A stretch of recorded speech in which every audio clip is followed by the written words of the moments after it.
Assalamualaikum warahmatullahi wabarakatuh. Perkenalkan, nama saya Virendra Martiza Putra dengan nomor induk NPM 2022 10715155. Pada kesempatan kali ini saya akan membahas hasil analisis saya pada mata kuliah Deep Learning yang berjudul Analisis Klasifikasi Diagnosa Gangguan Tidur berdasarkan faktor gaya hidup menggunakan algoritma logistik regression dan random forest, yang dimana dosen pengampu pada mata kuliah Deep Learning kali ini yaitu yang terhormat Ibu Dr. Herlawati, SSI, MM, MKom. Baik, saya akan menjelaskan yang pertama yaitu apa itu hasil analisis saya. Itu yang pertama di sini terlihat bahwa struktur CRISP-DM yang dimana meliputi business understanding, data preparation, modeling, evaluation, dan juga deployment. Yang pertama, penjelasan dari tahapan pertama dari CRISP-DM yaitu business understanding, yang dimana business understanding ini tahapan yang bertujuan untuk tujuan analisis. Jadi sebelum kita menganalisis data, kita harus tahu nih tujuan apa yang harus kita tahu ya, tujuan dari analisis tersebut. Yang dimana di sini saya membangun model klasifikasi yang mampu berpotensi untuk gangguan tidur berdasarkan faktor gaya hidup. Seperti faktor-faktornya itu meliputi durasi tidur, tingkat stres, aktivitas fisik, konsumsi kafein, dan juga penggunaan gadget pada malam hari. Dan juga hasil prediksi ini mudah-mudahan diharapkan dapat digunakan sebagai indikasi awal dalam membantu proses edukasi kesehatan dan juga penjagaan dini untuk gangguan tidur ini. Dan selanjutnya ada data understanding, yang dimana pada tahapan data understanding ini saya melakukan tahapan yaitu pertama pengumpulan data dan juga ada informasi pengumpulan dataset. Yang dimana pada pengumpulan data ini saya menggunakan dataset yang berasal dari Kaggle yang berjudul Sleep Health and Lifestyle. Yang dimana dataset ini terdiri dari 374 data responden dengan 3 variabel dan juga 3 target. 3 target itu memenuhi seperti sleep apnea, insomnia, dan juga no disorder atau tidak terjangkit, yang dimana berkaitan dengan gaya hidup. Dan juga dataset ini dilakukan juga seperti pemeriksaan lebih lanjut atau bisa dibilang pemeriksaan jumlah total baris kolom pada tipe dataset, yang dimana saya melakukan pemeriksaan jumlah baris dan kolom, tipe data setiap variabel, dan juga distribusi data atau bisa dibilang pengecekan nilai kosong untuk memahami karakteristik awal sebelum dilakukan prosesan terlebih lanjut.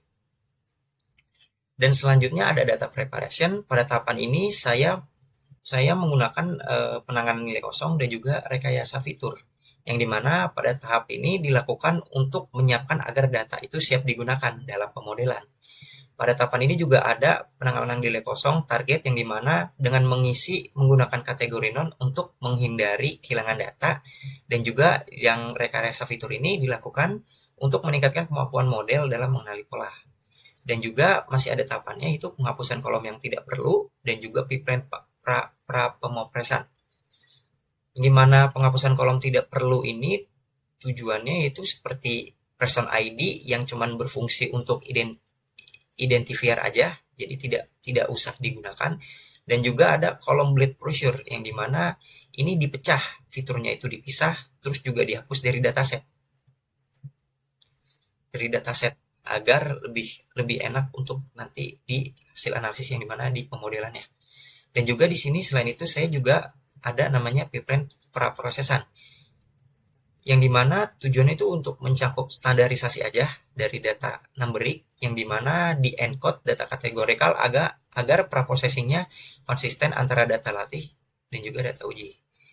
Dan selanjutnya di sini ada split data, yang dimana split data ini lanjutan dari tadi sebelumnya saya bagi menjadi 80% data latih dan juga 20% data uji menggunakan teknik stratifikasi sehingga proporsi kelas target tetap menjadi seimbang antara kedua subnet dataset tersebut. Dan selanjutnya ada modeling, yang dimana modeling ini di sini saya ada gambar pipeline ini mana tahapannya dari modeling ini. Yang pertama itu hasil olah data processing ya, di cleaning, encode, scaling, split data, dan juga pelatihan model dari 2 algoritma dan juga train, habis itu evaluasi dan juga perbandingan model. Dan lanjut di sini pertama yaitu pembangunan model ya, pembangunan model dari algoritma, yang dimana pada tahap ini saya membangun dua model, yaitu logistic regression dan juga random forest, yang dimana dibangun untuk menunjukkan regulasi dan jumlah iterasi maksimum sebesar 1000. Ini untuk logistic regression, yang dimana model ini dipilih ya untuk membangun dan juga memberikan probabilitas prediksi yang mudah diinterpretasikan dan cocok untuk klasifikasi multiclass. Dan juga sementara itu ada random forest, yang dimana saya membangun 1000 pohon keputusan, dan juga untuk modeling ini lebih unggul ya dalam menangani hubungan nonlinear antar variabel dan lebih tahan terhadap overfitting atau kelebihan. Dimana dari kedua model ini tuh dilatih menggunakan data latih yang telah dipersiapkan sebelumnya tadi, data preparation. Dan juga selanjutnya itu evaluasi, yang dimana pada tahap evaluasi ini dilakukan untuk menilai performa dari kedua model, yaitu mengukur seperti akurasi, precision, recall, F1 score, dan juga error serta confusion matrix.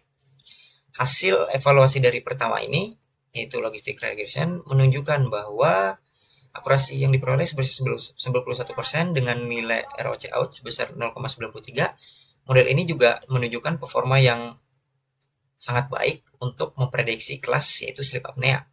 Namun juga sedikit ada kesalahan ya klasifikasi antar kelas insomnia dan juga non atau tidak terjangkit. Dan juga selanjutnya untuk random forest evaluasi, di sini saya mendapatkan akurasi sekitar 88% dengan nilai ROH sebesar 94. Model ini juga sangat baik dalam memprediksi kelas apnea, namun juga tingkat misklasifikasi yang tinggi pada kelas insomnia, sehingga nilai recall-nya itu untuk kelas tersebut lebih rendah. Dan juga ini adalah perbandingan dari kedua algoritma tersebut, yang dimana berdasarkan pembandingan dari hasil evaluasi metrik, logistic regression itu lebih menunjukkan performa yang lebih stabil atau yang lebih tinggi dan konsisten dibandingkan model random forest, sehingga bisa dipastikan bahwa logistic regression ini dipilih sebagai model terbaik dari penelitian saya ini, yang dimana selisihnya itu hanya 1,2%. Dan juga selanjutnya itu deployment, yang dimana di sini menu halaman utama dashboard.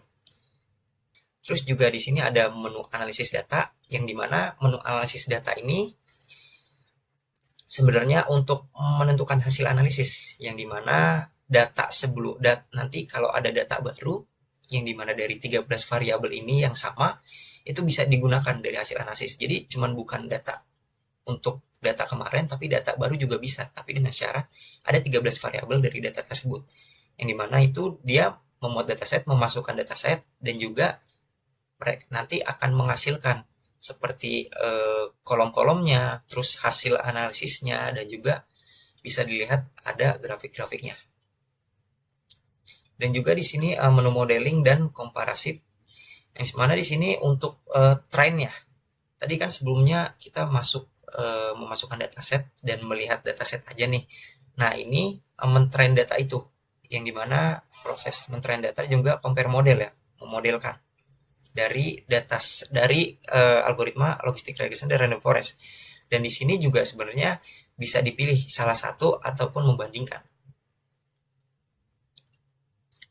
Dan untuk penutup dapat disimpulkan bahwa seluruh tahap analisis, yang dimana dimulai dari business understanding hingga deployment berhasil dilakukan ya.